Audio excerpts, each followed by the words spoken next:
Case study for RADS 4753 mammography class, Midwestern State University. Uh, Topic is over male breast cancer. Uh, Discussion is going to be over the detection, a little history. Anyway, the case that was found that is being used was, again, a 63-year-old. And ironically, it's interesting, when I chatted with some friends who are mammography techs, discussing, the questions that are asked, of course, is there a family history of breast cancer? In this case, patient did have. Also, genetic testing was done, and patient showed mutation positive for the breast cancer 2 genetic findings there. Patient also had a palpable lump noted in the right breast and no other symptoms, so no history of nipple discharge or anything like that, no inverted nipple. At that point, the patient was scheduled for a screening mammogram, which, again, I find interesting because I'm so used to this being referenced to female patients.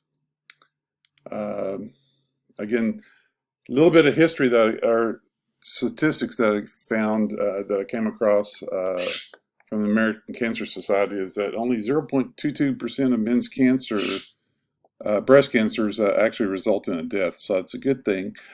But then again, out of all the cancers, it's a very small amount that are actually related, that are male breast cancers.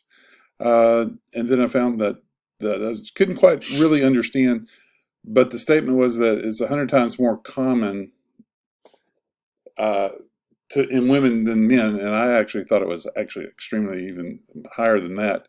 That's what was noted.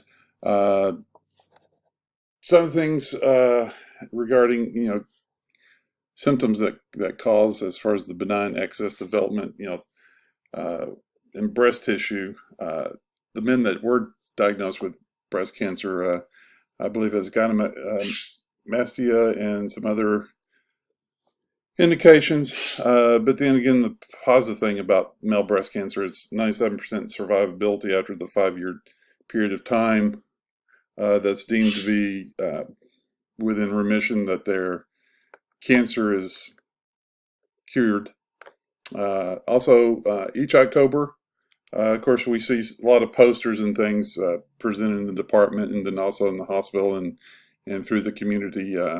Again, a little bit more information regarding breast cancer and breast cancer awareness. Again, it's leaning more towards, I guess you could say, marketed towards women per se, but again, men need to be aware of some of these things as well. One of the local television stations in Wisconsin that I watch, the CBS affiliate there, each month on the 7th, they sort of remind everybody, a breast buddy awareness thing, as far as, do a self check and just be aware. If you find something, contact your physician. Again, where I mentioned earlier about most of the men that had developed breast cancer were also termed to have gynecomastia. And some of the things that could cause sort of pronounced breast development in men, again, relate to hormones and going from puberty, from adolescence, and so forth. Also, if a gentleman's taking any type of medication or anything that may have increased estrogen, also I was surprised, of course, some of the bodybuilders, some of the diet supplements that they may be taking, as there's an androgen exposure increase there that will cause it. I was a little surprised to see that marijuana use was also included in that as well. Again, where I mentioned earlier, medication side effects, medication that may have increased estrogen and things like that.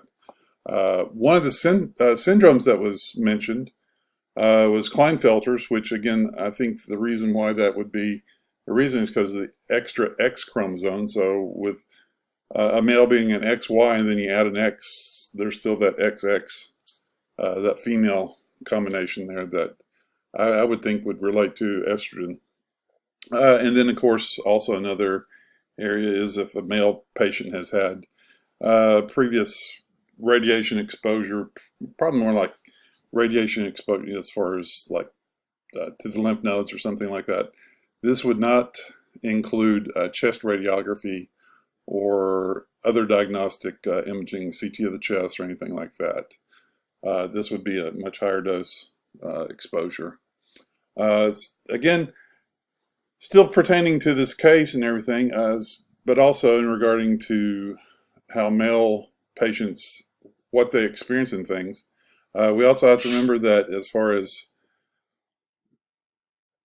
for male, there's nothing different as far as female patient versus male patient. You know, the equipment's the same. For the technologist performing the mammogram on the male, the positioning's the same as they would have with their female patients. So, this, you know, as far as the views and everything. But back to the actual patient with the case study, there were some images as far as what was found. You know, the mass with irregular borders, and a lot of times this will also be followed through with a breast ultrasound, which there was, and of course, the variants. I'm assuming that with ultrasound they could have been a little bit more. I guess the lesion was more concentrated in the smaller area versus the wider borders that may have been seen on the mammogram, as far as the discrepancies in the measurements there.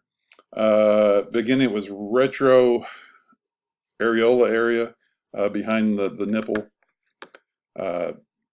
Also through some of the findings that this patient then went, had a biopsy performed, and what was determined was it was ductal carcinoma in situ, or invasive ductal carcinoma. The patient, from reading through, they had what appeared to be a modified mastectomy. So they just removed parts of the breast where the lesion was. There was no really details on if they had to do any reconstructive surgery to the male patient's breast area. I'm assuming like if a radical mastectomy or a very extreme lumpectomy was performed on the female patient, there would be some type of reconstructive surgery. Again, just some of the things I was talking about is like, I put in a conclusion, currently there are no screening guidelines for male cancer. It's like everything I was looking through, you know, there are always guidelines referring to women beginning their mammograms at 40 and then having them yearly. And then, but again, there was nothing regarding screening for men. So there were there. Just some little questions as far as what I came across. What was the most common type? Male breast carcinomas.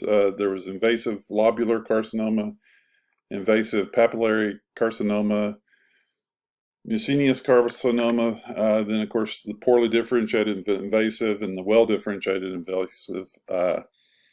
What is the most common? The answer would be poorly differentiated invasive carcinoma. And here are some of the statistics there. 85% of male breast carcinomas are these type of carcinomas. Second would be the papillary carcinomas. And then the least amount would be the lobular carcinomas. Okay. Again, some of the other things that through the readings and everything that I found interesting was as far as now some of the genetic testings for the gene mutations. And with men, it was specifically the BRCA2, breast cancer 2 mutations. Again, this has got me actually interested in reading more upon some of the testing that's being performed that way. And I guess some of the other things that is regarding with male breast cancer, since breast cancer is more associated as a woman's disease, I think that's another reason why there's a delay in them seeking intervention or going to go see their doctor. You know, you feel something, it's nothing. Unless there's something seriously going on, like like I said, breast, nipple discharge or something that really, that us men can't fix, then they go see their doctor. And sometimes that just, the time that the delay there just allows for the cancer to develop in something that's more serious and at a later stage. So other things, I always come across, it's always interesting when you come across cartoons. So here's two here. And just wrapping up in general, found it very interesting as far as, I thought it'd be something simple and straightforward, but when it really is discussed that male breast cancer is rare, it really is. It was difficult in finding some resources and references as far as regarding to studies at actual facilities and whatnot.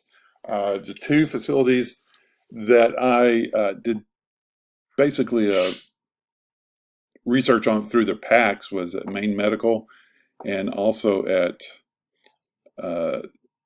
Lynchburg General Hospital. And 5 years worth of looking through PACS, there were less than 30 male patients. But anyway, again, very interesting topic, and thank you very much.